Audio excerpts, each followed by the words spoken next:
There have been some trades that we've talked about already this offseason. None bigger than the one that sent Craig Kimbrel from the Padres to the Red Sox. And Boston's new closer joins us on the program. Craig, good morning to you. Thanks for the phone call.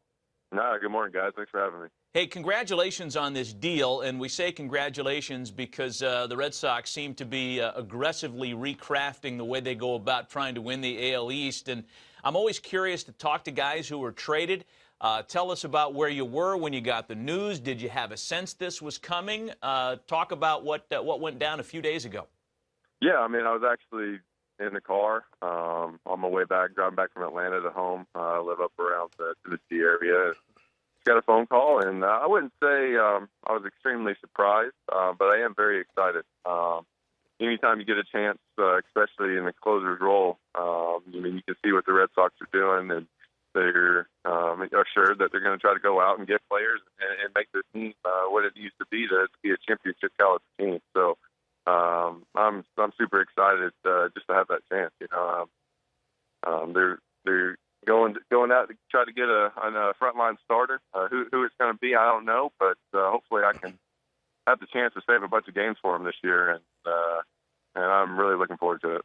Hey, Craig, was it easier this time being traded than last time because the Braves were the only club you'd known before? I would say yes. Just with the change of scenery is going to be different, but having a little bit more time and actually get to spend spring training with the guys and getting to know them is going to be nice. Last year it was the day before opening day, so I didn't have a lot of time to really get adequate with my coaches and training staff and the guys I was playing with. It took me a week or two of just doing that, getting to know guys' names and things like that. So it's gonna be nice getting into spring training and really getting to know everybody and not have to worry about turning around and playing a game that night. So I'm really looking forward to that. You know what's interesting to me is a closer role. That's the one spot in baseball. It doesn't matter American League, National League. That's my opinion because you're usually coming in to have to shut down 3 good hitters regardless. And does that affect you at all, being American League or National League, or does it matter? I've been asked that question before, if I've ever noticed a difference between pitching against National or American League. And, there is a little bit of difference, but I think that varies from team to team. I think, there's National League teams that swing the bat like American League teams. They're really aggressive, and then vice versa. And it all really depends on the score and things like that. But as a whole, I would say, the American League lineups are a little bit more aggressive. Are trying to hit the ball out of the ballpark a little bit more, trying to tie the game on one swing other than trying to manufacture a run. Just this American League baseball. So, in my role, I actually enjoy it when guys are trying to hit the ball out of the ballpark. It kind of plays into the advantage of the pitcher. So, we'll see how it works. Hey, Craig, it's Ken Rosenthal. After about May 20th last season, you were your usual brilliant self. And you mentioned before the way this trade came down so suddenly, the one from Atlanta to San Diego. How much did that affect what happened with you early in the season? Was it just tough to get acclimated? And is that what contributed to some of those struggles early on? I wouldn't say it was too tough to get acclimated. I think it was just, if you go back and look at some of my outings, it was me beating myself, the runs I was giving up. It was me walking the leadoff guy or having a 2-out walk or giving up a 2-strike hit with 2 outs or something like that. It was a lot of little stuff that I wouldn't say it had anything to do with the move. I know it looked like it did, but for the last 4 or 5 years, it seems like everything that could go right has. So. The run of getting a lot of luck on my side couldn't last for 6 years. So it's those bloopers or certain pitches that you usually get you don't get. It seems like I kind of ran into that a little bit last year, but I wouldn't say it had anything to do with the move. Craig, it's Sam Ryan. I want to go back to early on in your career. When you were compared to Billy Wagner, you were called the right-handed Billy Wagner. And I know he was around with the Braves early on in your career. What did you learn from him, and how important was that to your career? No, it was extremely important.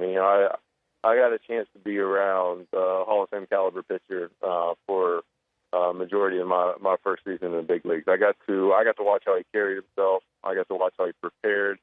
I got to ask him some questions. You know, just those little things.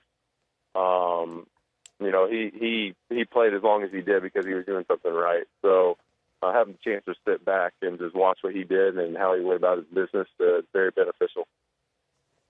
Hey, Craig, you know, you're going, of course, I don't need to tell you this, but you're going from a place in San Diego which has had a reputation, earned or otherwise, from being, you know, relatively low-pressure spot with a smaller media contingent to being right in the middle of the fishbowl in Boston, a place that's spit out a couple. They're crazy. Yeah, like Harold says. And additionally, you know, David Ortiz announcing that this will be his final season. I guess the media presence will be ramped up. You were around Chipper Jones when he decided to go through the farewell tour. Was there a lesson to be learned there as to how teammates should respond in situations like that, or do you just go out there and do your thing and not worry about any of that?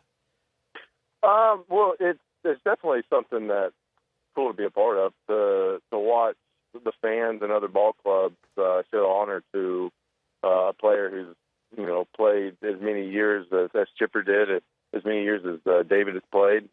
It's really cool just to see what the fans and organizations think about that player and giving them gifts before the games. And I can't say I'm going to have to get out to the field a little earlier this year to go out and see some of those ceremonies, but it's an honor. You know, I'm really looking forward to it. I can say one thing about playing with David this year is I'm not going to have to worry about him trying to steal second on me in spring training. He did that. He did that to me a few years ago. So Really? It's gonna be fun to talk to him about that a little bit. I think it was the first time he tried to steal a base in like 5 or 6 years, and he went ahead and stole second on me. But I'm looking forward to it. A lot of the guys on the Red Sox team, you know, guys that, you know, are household names and have been unbelievable players. So it's going to be fun just to suit up right beside them. Hey, I'm curious, how many guys reached out to you from the Red Sox and said, hey, man, welcome aboard? Dustin Pedroia was the first one to text me. You know, he was I woke up yesterday morning and looked at my phone, and he texted me bright and early. I guess he was off going to work out, but he was the first one to text me and say he was excited and to get ready because it's going to be a fun year. So I'm right on board. Hey, last question from me. Are you ready, seriously, for the craziness? Boston fans, they can be crazy. Oh, I'm definitely ready for it. I think when I go out there and I pitch, I kind of feed off of emotions. So when the fans are in it, I'm in it. And they're pumped up, I'm pumped up. So I'm ready for it. You know, I think a lot of people talk about pressure. Pressure is something you put on yourself. So if your expectation isn't what the fans are or what everybody is around you are, I feel like you're playing the wrong sport. So your expectations should be at the highest, and that's what you should expect yourself to do. So. They're going to love you, man. You're going to love being up there, too. No doubt. Hey, Craig, thanks for the phone call this morning. We appreciate your time. Enjoy the Thanksgiving holiday, and best of luck when camp starts. Maybe we'll check in with you again before that time. All right, guys. I'll take it easy.